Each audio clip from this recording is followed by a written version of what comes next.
Glory to God. 7வது மாத வாக்குத்தத்த செய்தி. யோவேல் தீர்க்கதரிசன புஸ்தகம் 2ஆம் அதிகாரம் 26வது வசனம் சொல்கிறது, நீங்கள் சம்பூரணமாய் சாப்பிட்டு திருப்தி அடைந்து உங்களை அதிசயமாய் நடத்தி வந்த உங்கள் தேவனாகி கர்த்தருடைய நாமத்தை துதிப்பீர்கள். என் ஜனங்கள் ஒருபோதும் வெட்கப்பட்டு போவதில்லை என்று சேனைகளின் கர்த்தர் இந்த 7வது மாதத்திலே உங்களுக்கு வாக்குத்தத்தம் செய்கிறார். இந்த 7வது மாதம் உங்களுக்கு சம்பூரணத்தின் மாதம். 7 என்று சொன்னாலே பூரணம் தானே. இந்த பூரணமான திருப்தியான ஒரு மாதத்துக்குள் நீங்கள் பிரவேசிக்க போகிறீர்கள். மேல் வசனம் சொல்கிறது, நீங்கள் இழந்து போனதை மீண்டும் திரும்ப பெற்றுக் கொள்வீர்கள். இது ரெஸ்டோர் ஆகும் சொல்லி கர்த்தர் சொல்கிறார். வெட்டுக்கிளி பட்சித்த, முசுக்கொட்டை பூச்சிகள் பட்சித்த, பச்சை புழுக்கள் பட்சித்த வருஷங்களின் விளைவை இந்த மாதத்திலே கர்த்தர் உங்களுக்கு ரெஸ்டோர் பண்ணுகிறார்.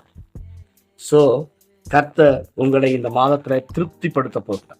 ஒரு திருப்திகரமான ஒரு மாதமா இது மாறும். உங்களுக்கு வெக்கத்துக்கு பதிலான ரெண்டத்தனையான பலனை கர்த்தர் தருவார். இந்த மாதத்துல கர்த்தர் 2 காரியத்தை செய்ய போகிறார். ஒரு திருப்திகரமான லைஃப்குள்ள கர்த்தர் கொண்டு போவார். 2வது, ஒரு உயர்ந்த ஸ்தானத்துக்குள்ள கொண்டு போவார். 7 என்று சொன்னால் வேதாகம பட்டியலில மத்தேயு சுவிசேஷத்துல முதல் அதிகாரத்துல ஆபிரகாமுடைய வம்ச அட்டவணையில 7வதாய் வருகிற ஒரு நபர், மிக முக்கியமான நபர்.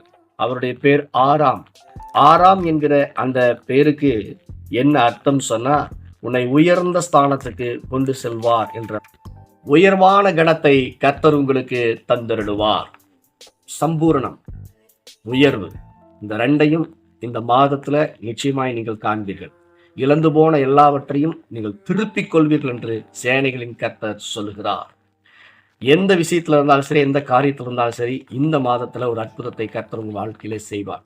சேனைகளின் கர்த்தர் உங்களுக்கு தீர்க்க தரிசனமாய் வாக்குத்தத்தமாய் இதை உங்களுக்கு கொடுக்கிறார். நீங்கள் வெட்கப்பட்டு போவது இல்லை. கர்த்தர் உங்களை ஆசீர்வதிப்பாராக. ஆமென்.